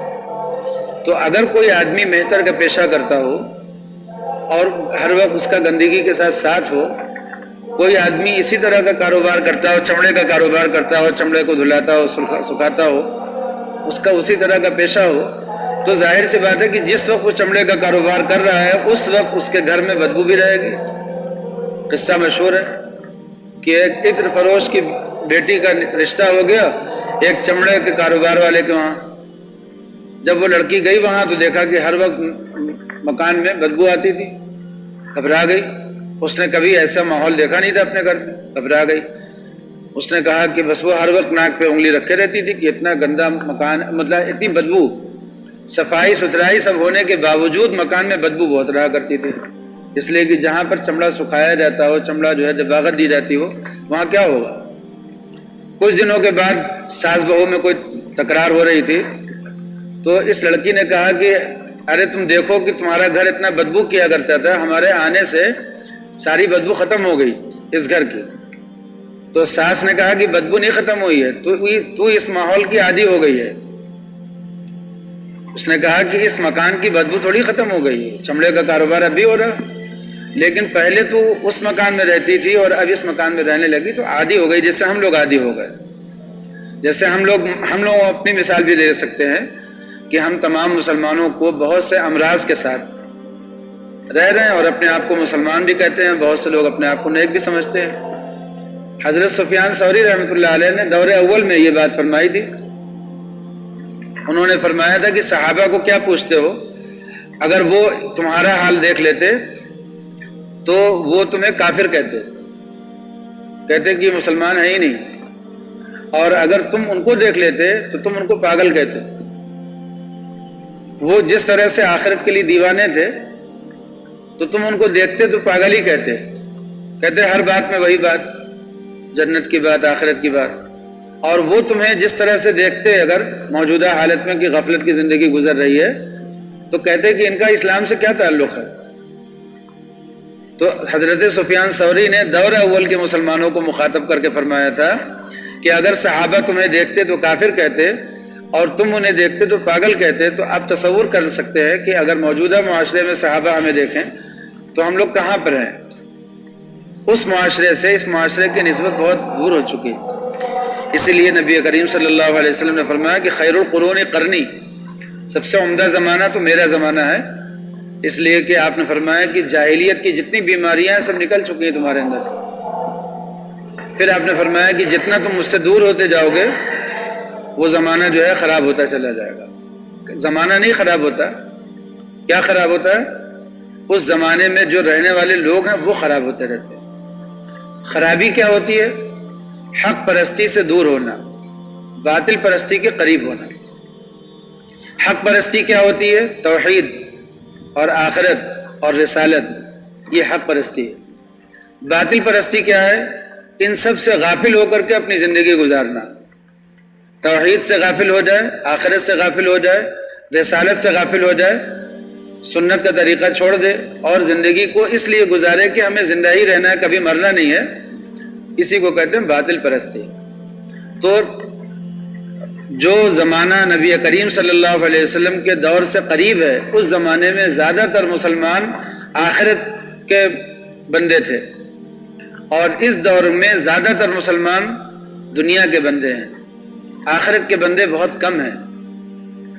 بہت سے لوگ ایسے بھی ہیں کہ جو بظاہر دیندار ہیں لیکن ان کی بھی دینداری حقیقت میں اپنی جاہ کے لیے ہے یا دنیا ہی کے لیے ہے۔ آخرت کے بندے بہت کم ہیں، اور جب آخرت کے بندے کم ہو جائیں معاشرے میں تو مسلمانوں کو بحیثیت مجموعی کامیابی کی امید بھی بہت کم ہو جاتی ہے۔ اس لیے کہ کامیابی کا مدار تو اس پر تھا کہ اللہ کے کچھ بندے آخرت کے ہو جائے، اگر کچھ ہو جائے تو بھی کامیابی ہو جائے گی، لیکن اگر اللہ کے کچھ بندے بھی آخرت کے نہ ہوں، بہت کم ہی ہوں، تو زیادہ تر تو کفر و شرک ہے، زیادہ تر تو باطل پرستی ہے، تو کامیابی کیسے ہوگی؟ اب خلاصہ کیا سمجھ میں آیا کہ یا ایھا الناس انا خلقناکم، اے انسانوں ہم نے تمہیں پیدا کیا ایک مرد اور ایک عورت سے، اور تمہیں مختلف قبیلوں میں اور ٹکڑوں میں بانٹ دیا، یہ اس لیے تاکہ تم آپس میں ایک دوسرے کو پہچان سکو، اس لیے نہیں کہ ایک دوسرے کی تحقیر کر سکو۔ خلاصہ اس میں یاد رکھیے گا کہ کبھی بھی کوئی بھی مسلمان کسی بھی مسلمان کی اگر تحقیر کرتا ہے کسی بھی بنیاد پر، رنگ کی بنیاد پر، نسل کی بنیاد پر، اور قبیلے کی بنیاد پر، برادری کی بنیاد پر، ملکوں کی بنیاد پر، شہروں اور صوبوں کی بنیاد پر، اگر کوئی مسلمان اپنے دل میں دوسرے مسلمان کی تحقیر رکھتا ہے تو اس مسلمان کے اندر کبر کا مرض ہے، اور کبر کا مرض ہوتے ہوئے اس مسلمان کے لیے جنت میں داخلہ ممکن نہیں ہے، ممکن ہی نہیں ہے۔ کبر کا مرض ہوتے ہوئے نبی کریم صلی اللہ علیہ وسلم نے فرمایا کہ جنت کی بو نہیں ملے گی اسے۔ یہ ہم اپنی طرف سے نہیں کہہ رہے ہیں، آپ نے فرمایا کہ رائی کے دانے کے برابر بھی اگر کبر ہے کسی مسلمان کے اندر تو اسے جنت کی بو بھی نہیں ملے گی، تو اس کا مطلب ہے کہ داخلہ ممکن ہی نہیں ہے۔ تو اب ہمیں کرنا کیا چاہیے؟ اپنے اندر جھانک کر کے دیکھنا چاہیے کہ کبر ہے یا نہیں ہے۔ کبر کی پہچان کیا ہوتی ہے؟ کبر کی بڑی پہچان یہ ہوتی ہے کہ جب اس کو کوئی بات حق سمجھ میں آ جائے تو وہ اس لیے ماننے سے انکار کر دے کہ اس کیوں مانے، یہ بات کہنے والے تو فلاں قبیلے کے لوگ ہیں، یہ بات کہنے والا تو ہم سے چھوٹا ہے، یہ بات کہنے والا تو اس خاندان کا ہے، یہ بات کہنے والے کے سامنے اگر ہم نے اس کی بات مان لی تو ہمیں اس کے سامنے جھکنا پڑے گا۔ اگر کسی آدمی میں یہ مرض ہے، حق بات کو سمجھ میں آ جانے کے بعد کہ یہ حق ہے، صرف اس وجہ سے رکاوٹ پیدا ہونا کہ اس کو مان لینے کا مطلب ہمارا جھک جانا، یہ بڑی خرابی کی بات ہے۔ اگر کسی مسجد کے لوگ کسی ایک طریقے پر نماز پڑھ رہے ہوں، کوئی عالم آیا اور اس نے آ کر کے بتایا کہ جو طریقہ تم لوگ اختیار کیے ہو اس میں یہ کمی ہے، اور مسجد کے لوگوں نے کہا کہ ہم ان عالم صاحب کی بات مانیں گے تو ان کے تابع ہونا پڑے گا، تو جو طریقہ ہم لوگ پہلے سے کر رہے تھے وہی ٹھیک ہے۔ بس یہ ہے خرابی، یہی ہے کبر۔ یہ کبر انسان کو تباہ کرتا ہے اور گڑھے میں لے جاتا ہے۔ اور جب انسان حق پرست ہو جائے کہ جب حق بات سمجھ میں آ جائے گی مان لیں گے، اور کسی بھی انسان کو اپنے سے کمتر نہ جانے۔ حضرت جلال آبادی نور اللہ مرقدہ نے فرمایا کہ تمام مسلمانوں کو فی الحال، یعنی ابھی موجودہ حالت میں، ہر مسلمان چاہے وہ کتنا بھی گنہگار ہو اس سے بھی اپنے آپ کو کمتر نہ سمجھیں، اور جتنے کافر ہیں ان سب کافروں سے فی المعال، یعنی یہ سوچیں کہ یہ کافر جو ہیں ان کا خاتمہ کفر پر کوئی ہمیں معلوم نہیں ہے، ہمیں معلوم نہیں کہ ان کا خاتمہ کفر پر ہی ہوگا اور ہمارا خاتمہ ایمان پر ہی ہوگا، یہ بات بھی ہمیں نہیں معلوم ہے۔ تو ہو سکتا ہے کہ خاتمے کے اعتبار سے یہ کافر ایمان میں داخل ہو کر کے ہم سے بڑھ جائے، اور ہو سکتا ہے اللہ تعالیٰ پناہ میں رکھیں کہ ہمارا خاتمہ ایمان پر نہ رہے، تو ہمیں حق نہیں ہے کہ اس کافر کو اپنے سے کمتر جانیں، لیکن ابھی تو ایمان ہے اور اس کے پاس ابھی کفر ہے، تو ابھی ایمان کی وجہ سے بڑھیا ہے اور ابھی وہ کفر کی وجہ سے گھٹیا ہے، لیکن آئندہ کے اعتبار سے ہمیں معلوم نہیں ہے کہ ہمارا خاتمہ ایمان پر ہونے والا ہے کہ نہیں، اور آئندہ کے اعتبار سے ہمیں معلوم نہیں ہے کہ اس کا خاتمہ کفر پر ہی ہوگا، اس لیے آئندہ کے اعتبار سے ہم اپنے آپ کو اس سے بڑھیا نہیں کہہ سکتے۔ وہ قصہ جو مشہور ہے کہ بڑھیا جو ہے مذاق اڑاتی تھی ایک بزرگ کا، جو ان کو داڑھی صرف یہیں پہ آئی ہوئی تھی اور یہ حصے میں داڑھی نہیں تھی، تو بڑھیا مذاق اڑاتی تھی۔ جب وہ ادھر سے گزرتے تھے کہہ رہے اے ملا نے تمہاری داڑھی بڑھیا کہ ہمارے بکرے کی داڑھی بڑھیا، تو وہ جواب نہیں دیتے تھے، وہ جواب نہیں دیتے تھے، وہ کہتے تھے، چپ رہتے تھے۔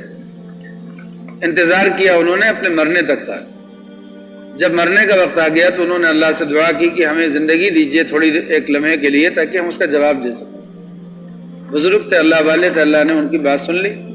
انتقال کے بعد جب ان کا ایمان پر خاتمہ ہو گیا تب انہیں اللہ تعالیٰ نے اس تھوڑے سے لمحے کے لیے زندہ کیا، اور انہوں نے زندہ ہونے کے بعد اپنی داڑھی پر ہاتھ پھیرا اور بڑھیا سے کہا کہ الحمدللہ میری داڑھی اچھی ہے۔ تو یہ جو واقعہ ہے اس میں بتایا یہ گیا ہے کہ جب تک آدمی مر نہ جائے اپنے ایمان پر، اس وقت تک وہ کسی بھی شخص سے اپنے آپ کو بڑھیا کیسے سمجھ سکتا ہے؟ جانور سے بھی بڑھیا نہیں سمجھ سکتا، اس لیے کہ جانور تو کم نجات کا مسئلہ ہی نہیں ہے، اور انسان کے نجات کا مسئلہ ہے، اسے نجات ملے گی یا نہیں ملے گی۔ اس لیے کسی انسان کو جو اللہ اور رسول پر ایمان رکھتا ہو اپنے آپ کو دوسرے انسانوں سے بڑھیا سمجھنے کا کوئی حق نہیں ہے۔ اس پر بزرگوں نے لکھا ہے کہ اگر کوئی آدمی پڑھا لکھا ہے اور دوسرا آدمی پڑھا لکھا نہیں ہے تو کیا ڈاکٹر صاحب یہ نہ سمجھیں کہ میں ڈاکٹر ہوں اور یہ مریض ہے؟ اگر ڈاکٹر صاحب یہ نہ سمجھے، مریض آیا کہنے لگا کہ ڈاکٹر صاحب مجھے بیماری ہے دوا کر دیجیے، ڈاکٹر صاحب نے کہا ارے میں ڈاکٹر نہیں ہوں بھائی، میں تو ایک بہت ہی گھٹیا آدمی ہوں، کمتر آدمی ہوں، تو یہ جملہ ٹھیک ہے ان کا؟ اپنے کو ڈاکٹر کہنے کا مطلب بڑھیا ہونا تھوڑی ہوتا ہے۔ اپنے کو کسی نے لکھا حافظ ہوں، میں عالم ہوں، میں مفتی ہوں، تو اس کا یہ مطلب تھوڑی ہو گیا کہ تم بخشے بخشائے ہو۔ کوئی پیر بھی اگر ہو جائے، اللہ والا پیر بھی، تو وہ بھی لوگوں کو مرید بھی کر رہا ہے، لیکن وہ خود بخشا بخشایا نہیں ہے، تو کیسے اپنے آپ کو اپنے کو مریدوں سے بہتر سمجھے گا؟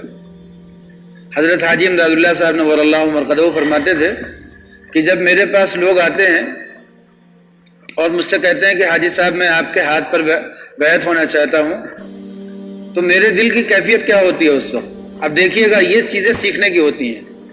حاجی صاحب نے فرمایا کہ میرے دل کی کیفیت یہ ہوتی ہے، میں سوچتا ہوں کہ ہم بھی مسلمان ہیں، یہ بھی مسلمان ہے، اور یہ آیا ہے کچھ حسن ظن رکھتے ہوئے میرے پاس کہ اگر میں اس کے ہاتھ پہ توبہ کر لوں گا تو میں کامیاب ہو جاؤں گا، تو میں اس کو توبہ کرا دوں۔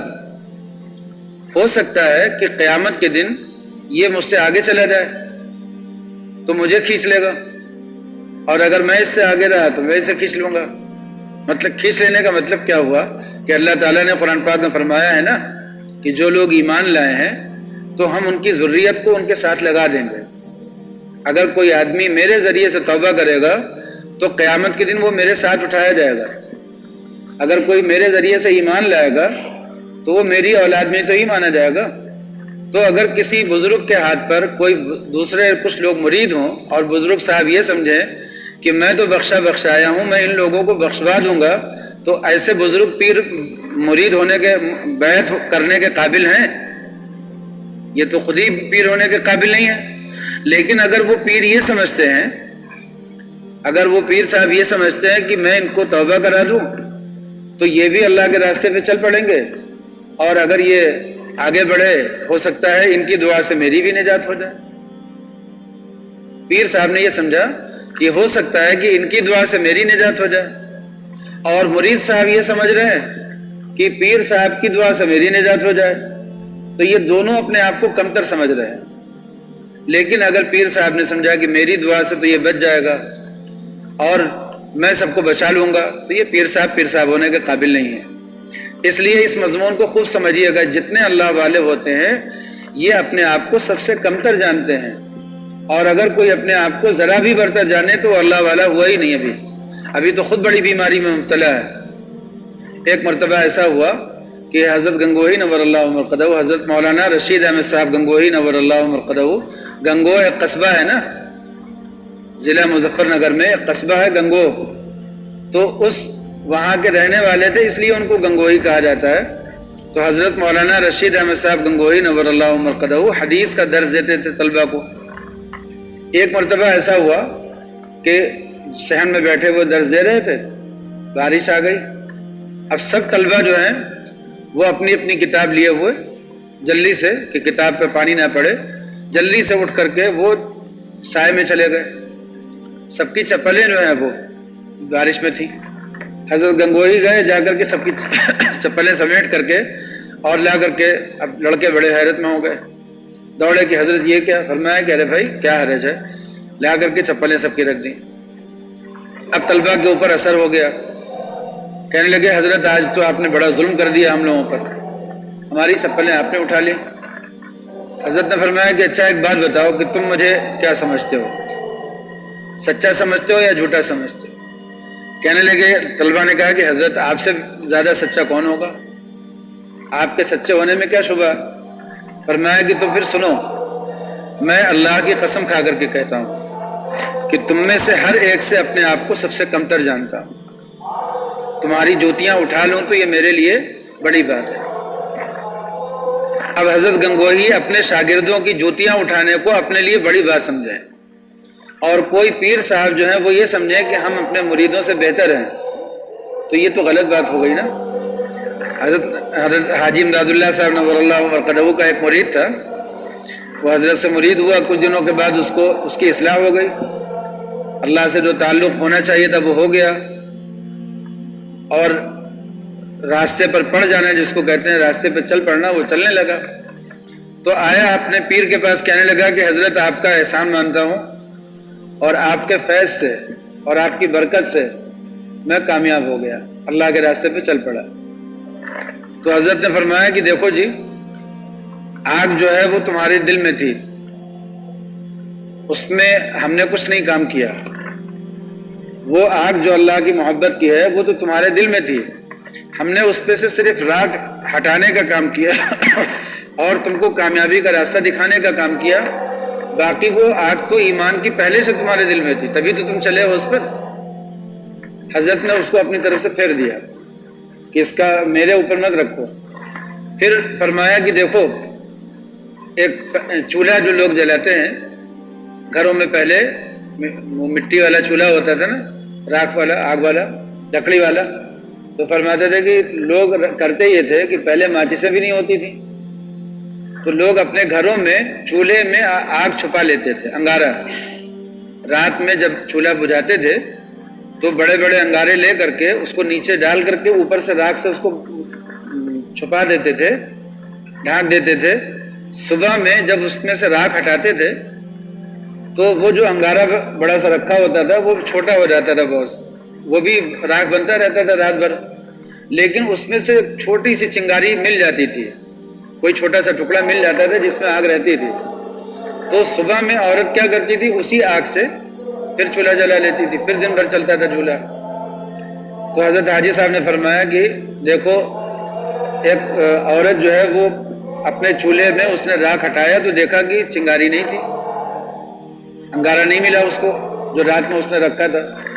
تو اس نے سوچا کہ میرے چولہے میں آگ ختم ہو گئی، تو وہ گئی پڑوسن کے وہاں آگ مانگنے کے لیے۔ پہلے لوگ آگ مانگا کرتے تھے اس لیے کہ ماچس نہیں ہوتی تھی، تو وہ گئی اپنے پڑوسن کے وہاں آگ مانگنے کے لیے کہ آگ دے دو۔ تو اس نے کہا کہ چلو دیکھتے ہیں تمہارے ہی چولہے میں۔ وہ آئی، آ کر کے اس نے چولہے میں سے پھر اس کی راکھ ہٹانا شروع کی، ہٹاتے ہٹاتے ایک چنگاری ملی گئی، تو اس نے آگ پکڑا دی، اس کا چولہا روشن ہو گیا۔ تو اس پڑوسن نے کیا کہا، اس نے کہا کہ دیکھ، آگ تو تیرے چولہے میں پہلے سے تھی، ہم نے صرف اس کی راکھ ہٹا کر کے اس کو روشن کر دیا۔ تو ایسے ہی مرید کے دل میں ایمان کی چنگاری اور آگ تو پہلے سے رہتی ہے، اور یہ ہر مسلمان کے دل میں رہتی ہے، ہر مسلمان کے دل میں رہتی ہے، جو بھی کلمہ پڑھنے والا ہے اس کے دل میں رہتی ہے وہ آگ۔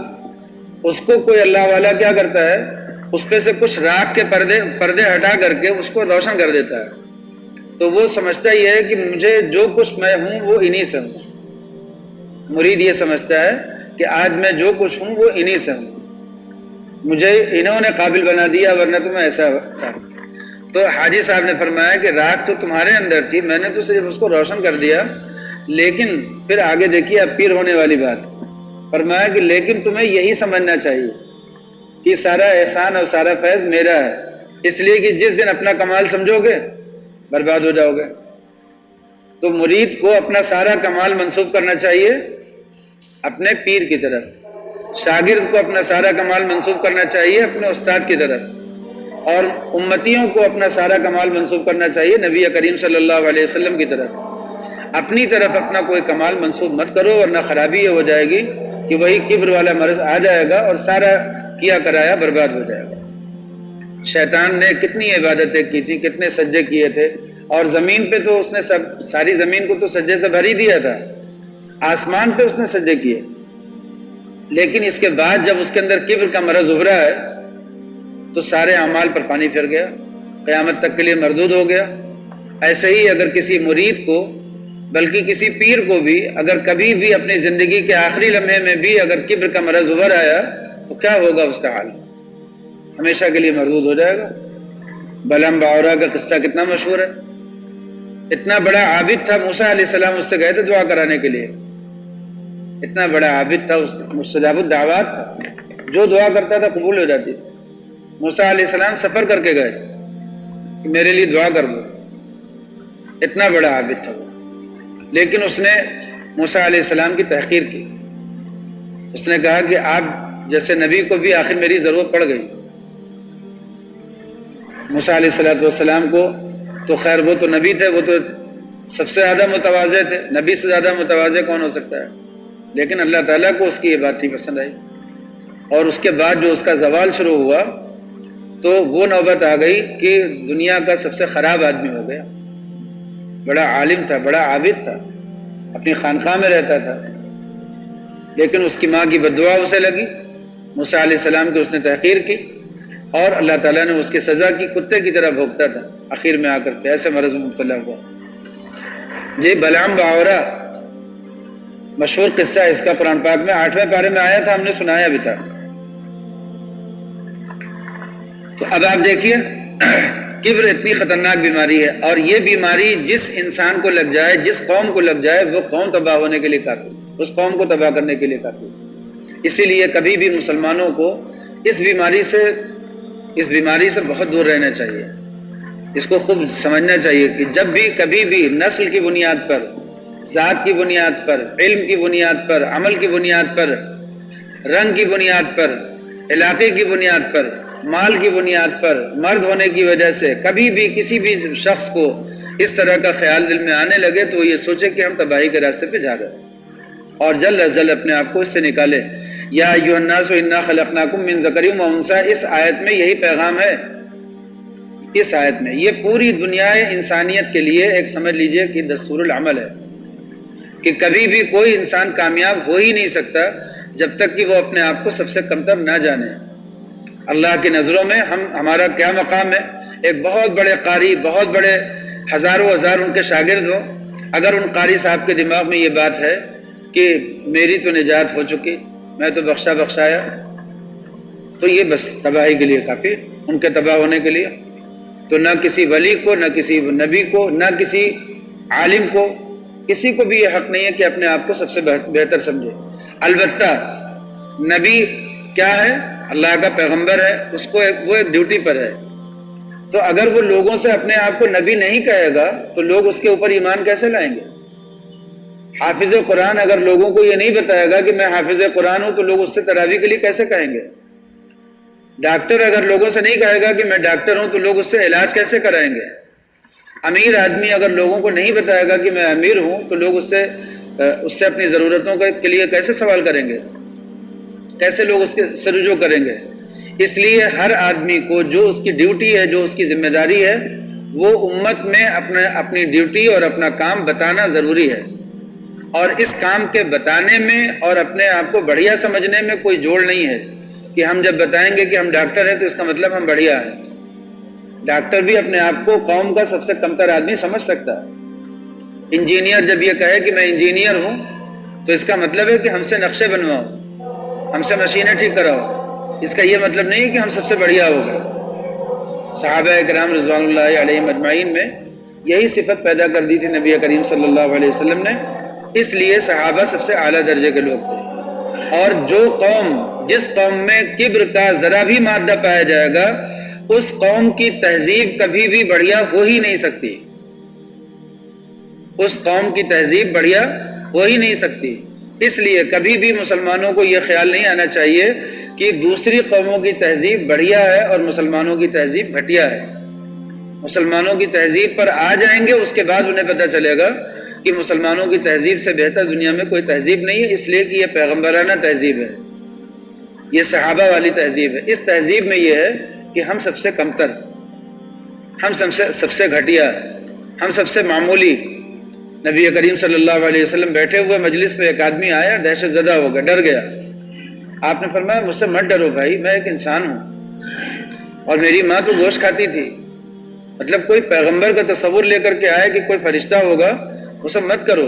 میں ایک عام انسانوں کی طرح ایک انسان ہوں اور میری ماں تو گوشت کھاتی تھی. مطلب یہ کہ جیسے سارے انسانوں کے تقاضے بشری ہوتے ہیں ایسے ہی میرے بھی تقاضے بشری ہیں، تو مجھ سے انسانوں کی طرح معاملہ کرو. اب نبی کریم صلی اللہ علیہ وسلم تو لوگوں کو یہ بتائیں.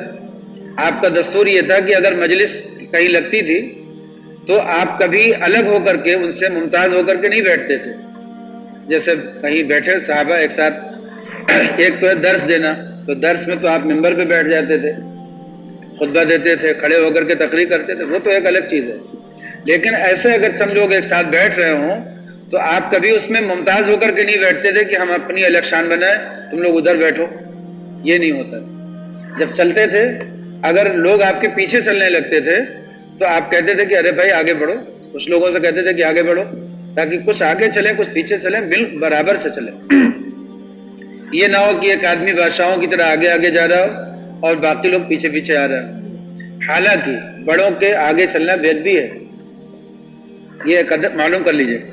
بڑوں کے آگے چلنا بیعت بھی ہے. حضرت ابو بکر صدیق رضی اللہ تعالیٰ عنہ جا رہے تھے اور ایک صحابی ان سے آگے بڑھنے لگے. آپ صلی اللہ علیہ وسلم نے فرمایا کہ ارے بھائی تم اتنی بات نہیں سمجھتے، ابو بکر سے آگے بڑھ رہے ہو. آپ نے اس میں اشارہ دیا کہ اپنے بڑوں کے آگے مت چلو. اسی لیے کہا جاتا ہے پیر کے آگے مت چلو، استاد کے آگے مت چلو. یہ تعلیم وہیں سے لی گئی ہے. اپنے بڑے کے لیے کھڑے ہونا، سنت ہے، ادب ہے. اگر کوئی بڑا آپ کا آ رہا ہو تو اس کے احترام میں کھڑے ہونا، یہ حضور پاک صلی اللہ علیہ وسلم کی تعلیم ہے. ایک صحابی تھے، سردار سے وہ اپنے قبیلے کے، ان کے قبیلے کے لوگ آپ کے پاس مجلس میں بیٹھے ہوئے تھے. وہ سردار جب آئے مجلس میں تو آپ نے صحابہ سے فرمایا کہ دیکھو تمہارے سردار آ رہے ہیں، کھڑے ہو جاؤ. تو معلوم کیا ہوا کہ اپنے بڑے کا اکرام کرنے کے لیے کھڑے ہو جانا یہ کیا ہے؟ یہ سنت ہے، تعلیم ہے آپ صلی اللہ علیہ وسلم. لیکن نبی کریم صلی اللہ علیہ وسلم کو خود اپنے لیے پسند نہیں تھا.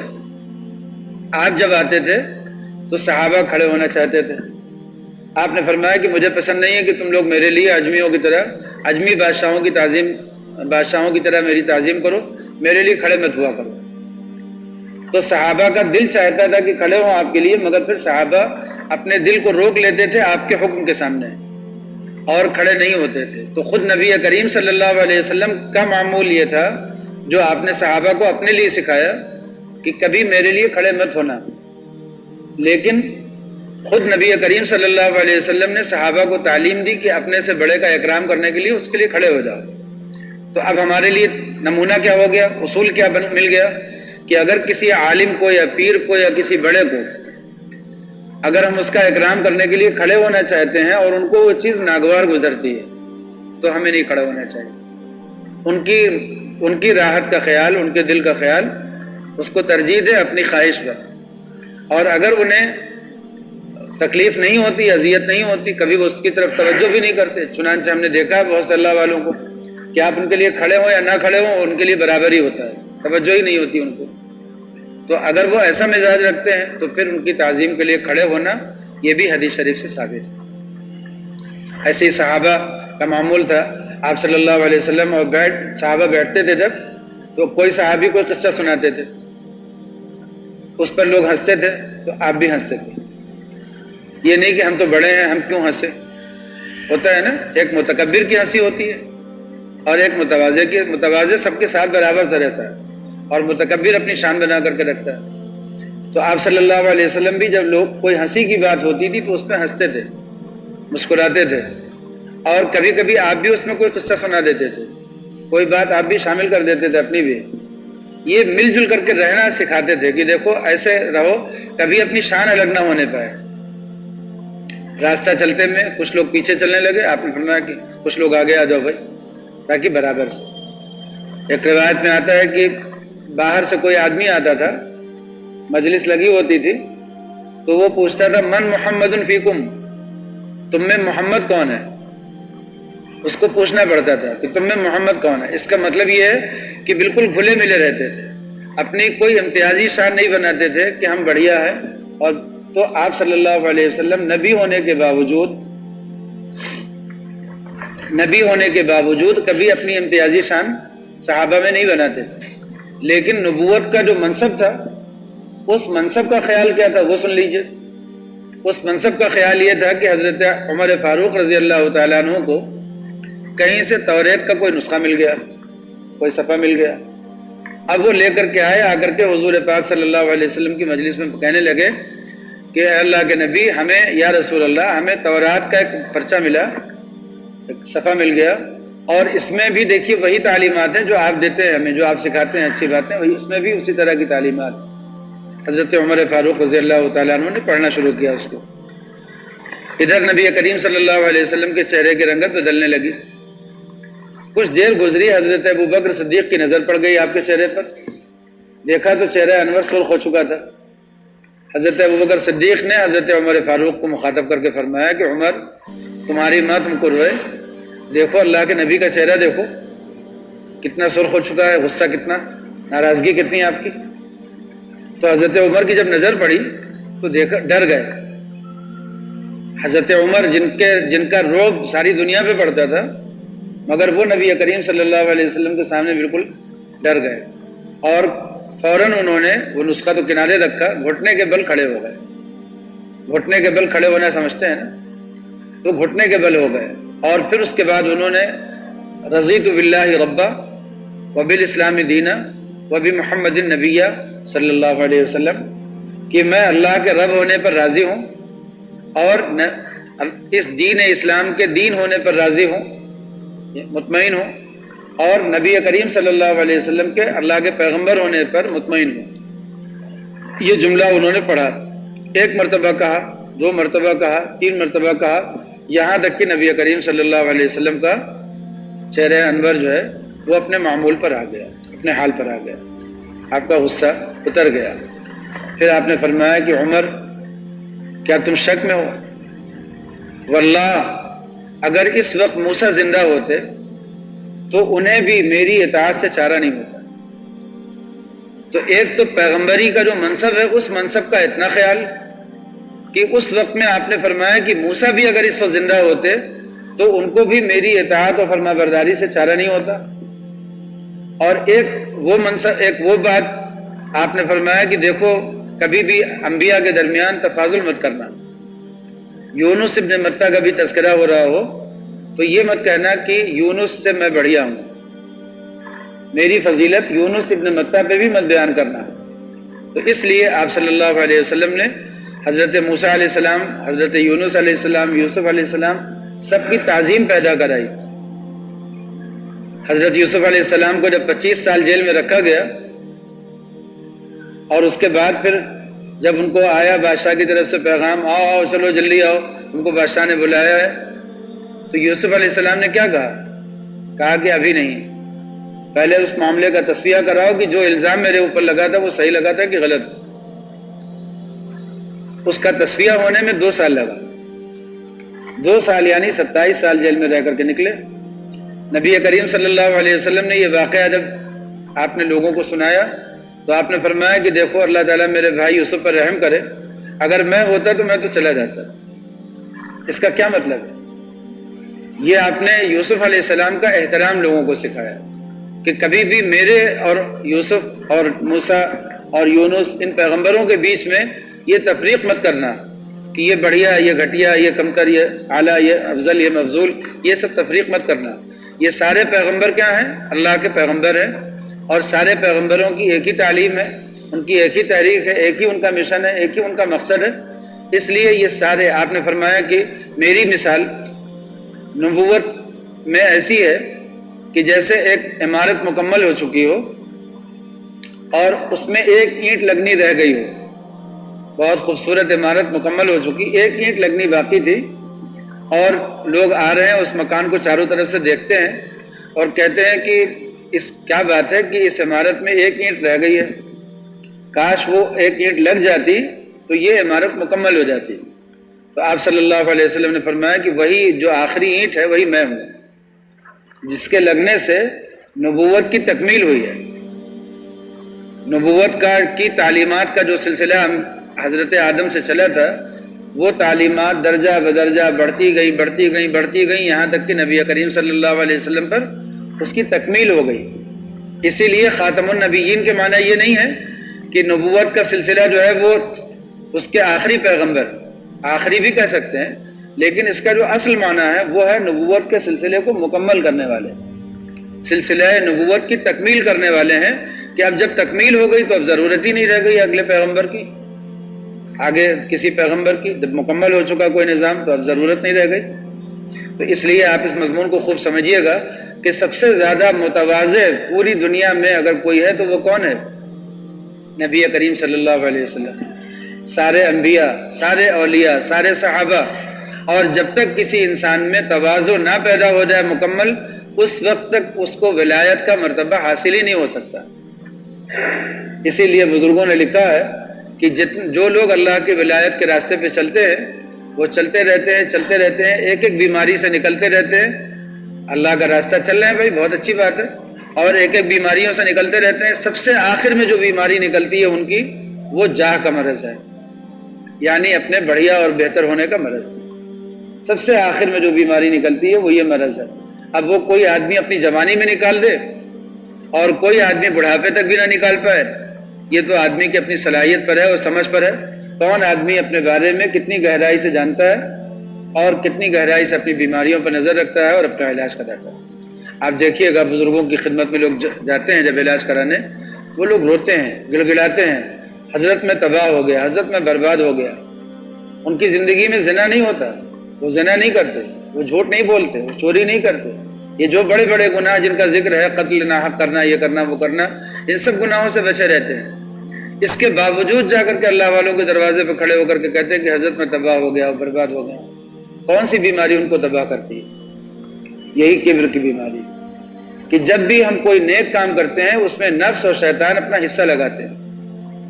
نفس کیا حصہ لگاتا ہے کہ اس کی وجہ سے تمہارا رتبہ بڑھے گا، اور شیطان کیا حصہ لگاتا ہے کہ دیکھو تم اس کی وجہ سے لوگوں سے بڑھے کہ نہیں بڑھے. نفس کو راحت چاہیے، شیطان کو رتبہ چاہیے. یہ سمجھ لیجیے، نفس حصہ لگاتا ہے راحت کا، اور شیطان حصہ لگاتا ہے رتبے کا. اور اگر کسی عمل کے بعد یہ دونوں باتوں میں سے کوئی بات پیدا ہو رہی ہو تو اس کا مطلب ہے کہ ہماری نظر ابھی اس کے صرف دنیاوی فائدے تک ہے، ابھی آخرت کی پر نظر گئی نہیں ہے پوری طرح. جب نماز پڑھ کر کے یہ خیال ہو کہ میری نماز قبول ہوئی یا نہیں ہوئی، نماز پڑھنے میں یہ خیال ہو کہ قبولیت کے قابل ہو رہی ہے کہ نہیں، اور نماز پڑھنے کے بعد صرف یہ خیال رہے کہ نماز میری قبول ہوئی یا نہیں ہوئی، تو سمجھیے کہ یہ نماز آخرت کے لیے پڑھی گئی ہے. اور اگر نماز پڑھنے کے بعد یہ خیال ہو کہ میری بزرگی میں کتنا اضافہ ہوا، تو اس کا مطلب ہے کہ شیطان نے اپنا حصہ لگا لیا.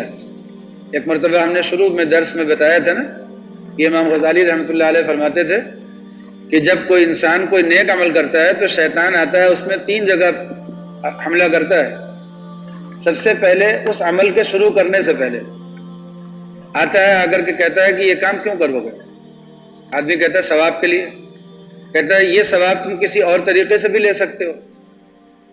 تو کوئی دوسرا راستہ سجھا کر کے اس عمل سے روکتا ہے. جیسے کہہ رہے تم تو یہ کام بھی کرتے ہو اور وہاں سے بھی نیکی ملتی ہے اور ایسا بھی کرتے ہو، رہنے دو اس ثواب کے کام کو. تو پہلا کام تو اس کا یہ ہوتا ہے کہ یہ نیک عمل شروع ہی نہ ہونے پائے، وہاں روکتا ہے. شیطان کی عادت کبھی یہ نہیں ہوتی کہ وہ لوگوں سے یہ آ کر کے کہے کہ مت کرو. یہ خوب سمجھیے گا، شیطان کبھی بھی کسی مسلمان سے یہ نہیں کہے گا کہ یہ نیک کام مت کرو. وہ اس کے علاوہ کوئی دوسرا کام سجھائے گا کہ یہ کام کر لو، ادھر چلے جاؤ، ایسے کر لو، تاکہ وہ کام نہ ہونے پائے. اس کا مقصد ہے کام سے روکنا. آپ دیکھیے حضرت امیر معاویہ رضی اللہ تعالیٰ عنہ کو شیطان نے ان کا پاؤں دبا کر کے اٹھایا. پاؤں دبانے لگا، حضرت معاویہ نے آنکھ کھولی، پوچھا کون ہو بھائی تم، میرے کمرے میں کیسے چلے آئے؟ اس نے کہا میں تو ہوں شیطان، لیکن کل آپ کی تہجد کی نماز قضا کرا دی تھی سلا کر کے، اور اس کے بعد آپ اتنا روئے، اللہ سے آپ نے اتنی اس کے لیے تلافی کی کہ آپ کا درجہ اس سے پہلے سے زیادہ ہو گیا. تو آج ہم آئیں کہ جو آپ روزانہ کرتے تھے وہی کر لیجئے، تاکہ وہ آپ کا درجہ جو ہے، اس کو تو مقصد ہے ثواب کم کرانا. اس کو تہجد درجہ سے کوئی دقت نہیں ہے، کوئی پریشانی نہیں ہے، بس ثواب کم کرا دے کسی طرح سے، یا ثواب سے چھڑا دے. اسی لیے بزرگوں نے منع کیا طالب علموں کو کہ تہجد اور ایسے اعمال کی پابندی نہ کریں جس سے ان کی تعلیم میں خلل پڑے. اس لیے کہ شیطان کی ایک چال یہ بھی ہوتی ہے، ارے بھائی تہجد نہیں پڑھو گے تو پڑھنے کا فائدہ کیا ہے، پڑھائی کا فائدہ کیا ہے. اب اگر سمجھدار طالب علم ہوگا تو کہے گا کہ میں نے تہجد پڑھ لی ہے، عشاء کے بعد جو 2 رکعت سنت کے بعد 2 رکعت 4 رکعت نفل پڑھی ہے وہ ہو گئی تہجد. لیکن اگر ناسمجھ طالب علم ہوگا تو کیا کہے گا کہ ہاں جب تک صبح میں تہجد میں نہ اٹھے تو اس وقت تک تو واقعی بات ہے کہ تہجد ملے گی نہیں. اب تہجد میں اٹھے گا، اس کے بعد سبق میں سوئے گا. سبق کی جب پڑھائی سویرے ہی سویرے ہوتی تو سبق میں سوئے گا، سبق میں سوئے گا تو پڑھائی نہیں کر پائے گا. اگر پڑھائی نہیں کر پائے گا تو عالم اچھا نہیں بنے گا. شیطان کو عابدوں سے کوئی دقت نہیں ہے، عالموں سے اسے زیادہ پریشانی ہو جاتی ہے. تو اس لیے وہ یہ چاہتا ہے کہ اس کا علم چھوڑا کر کے اس کو عبادت پہ لگا دو. اب آپ دیکھیے شیطان کی چال کیسی ہوتی ہے. وہ یہ نہیں کبھی کہے گا کہ وہ علم مت حاصل کرو، وہ یہ کہتا ہے کہ علم تو تمہارا اپنا مسئلہ ہے، تم تہجد پڑھا کرو. اسی طرح سے وہ بڑے کاموں سے چھڑا کر کے چھوٹے کاموں میں لگاتا ہے تاکہ لوگوں کو فائدہ ان کا کم سے کم ہو جائے. تو شیطان کی چالوں کو سمجھنے کے لیے ضروری ہے کہ کسی اللہ والے کی صحبت میں رہیں، ان سے اپنا تعلق قائم کریں اور اپنی چیزیں پیش کرتے رہیں. ایک مرید کبھی آ کر کے کہتا ہے حضرت میں اتنی تلاوت کرتا ہوں، حضرت میں یہ کرتا ہوں وہ کرتا ہوں. پیر صاحب نے کہا کہ اب تلاوت تم بند کر دو، اپنی ذکر بند کر دو اپنا. تو کیا کہیں گے مرید صاحب کہ بھائی یہ کیسے پیر ہے، ذکر کرنے سے منع کرتے ہیں، تلاوت کرنے سے منع کرتے ہیں۔ بزرگوں نے لکھا ہے کہ جب کوئی آدمی مرید ہو اور وہ وعظ و تذکیر کے مشغلے میں ہو، لوگوں کو نصیحت کرتا ہو، بیانات کرتا ہو، تو فی الحال وہ اپنا وعظ و تذکیر کا سلسلہ موقوف کر دے،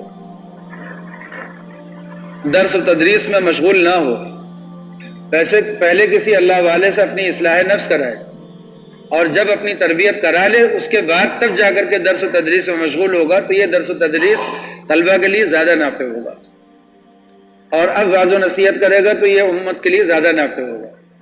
لیکن تربیت کرنے سے پہلے، تربیت کرانے سے پہلے جب مشغول ہوں گے تو فساد پھیلے گا، اس لیے کہ دل میں فساد ہے تو زبان سے بھی فساد نکلے گا۔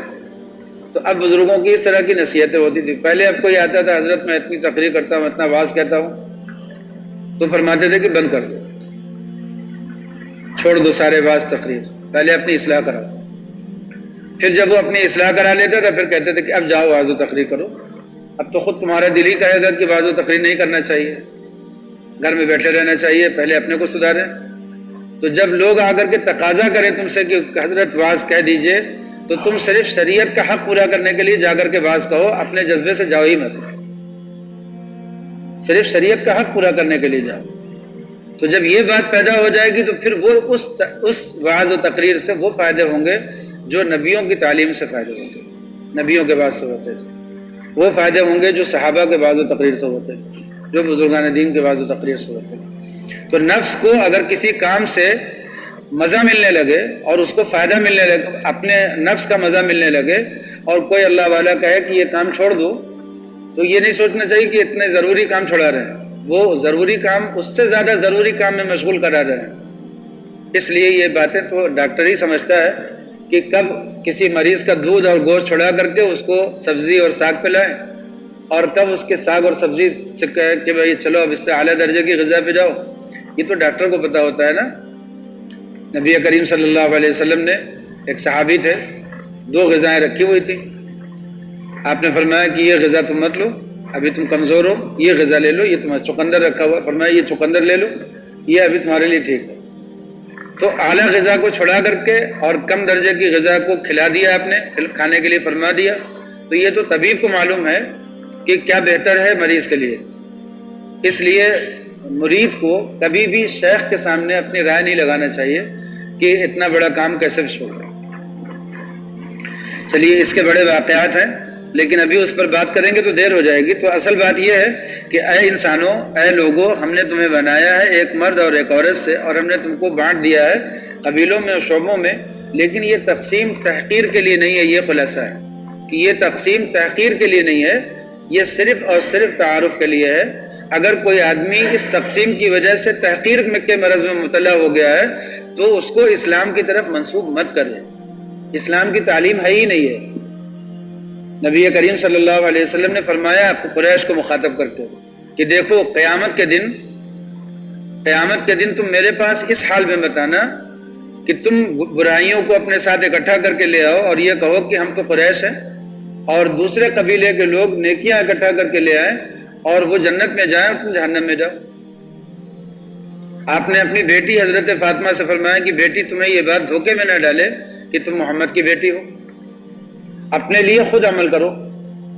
بیٹی آئیں آ کر کے کہنے لگیں سب کو نوکر دیے جا رہے ہیں، غلام دیے جا رہے ہیں، ہمیں بھی دے دیجئے۔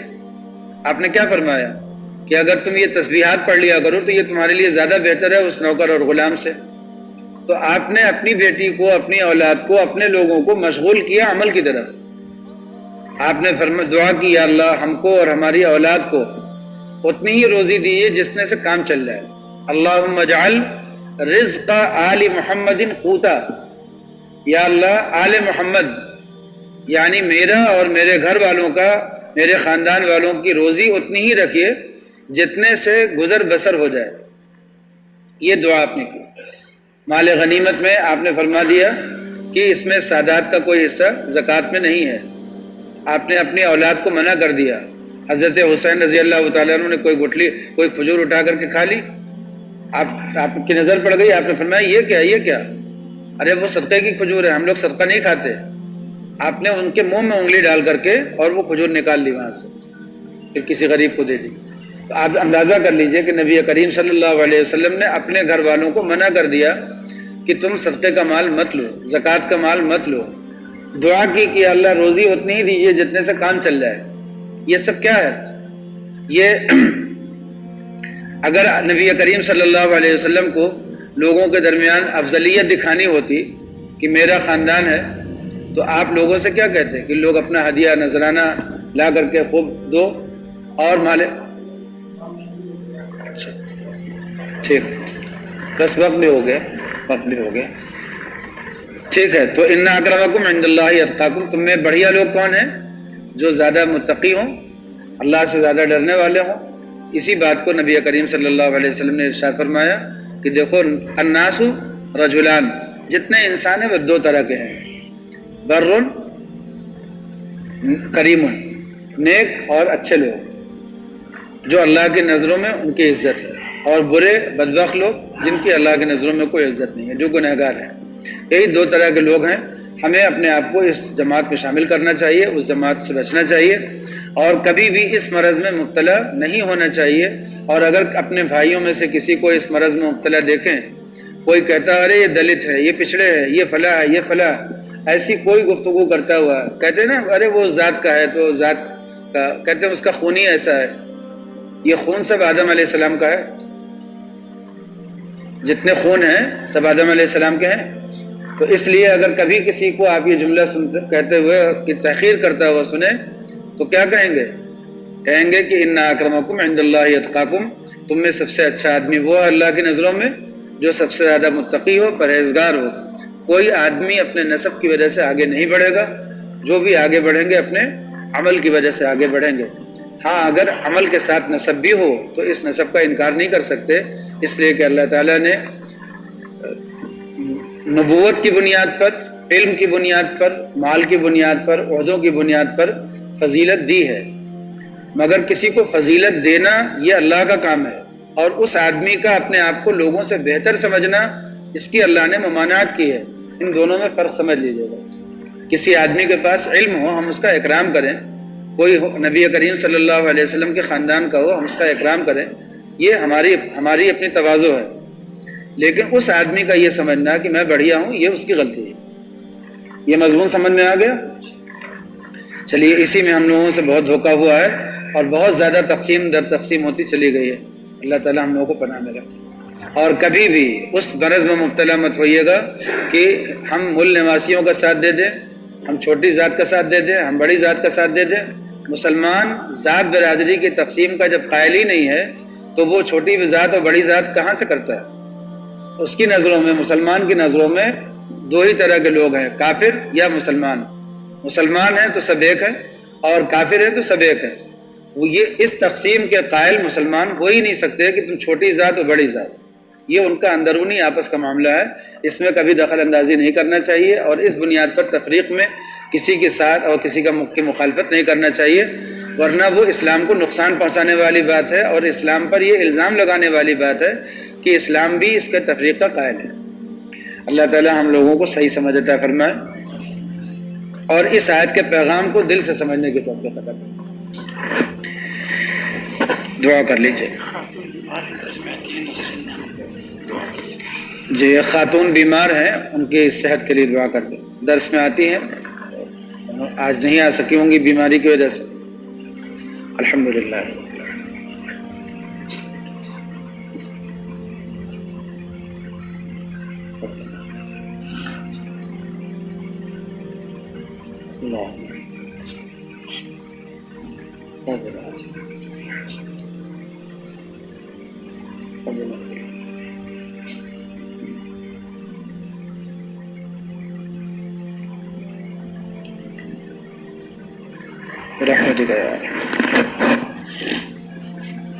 جب ہم لوگ دعا کرتے ہیں اللہم اغفر لی وللمؤمنین، یا اللہ ہماری مغفرت کر دی ہے سب مسلمانوں کی، مردوں کی، عورتوں کی، تو اس دعا میں کیا ہم ایسا کہتے ہیں کہ چھوٹی ذات والو بڑی ذات والو؟ نہیں کہتے نا، یہ ہے ہی نہیں اسلام میں۔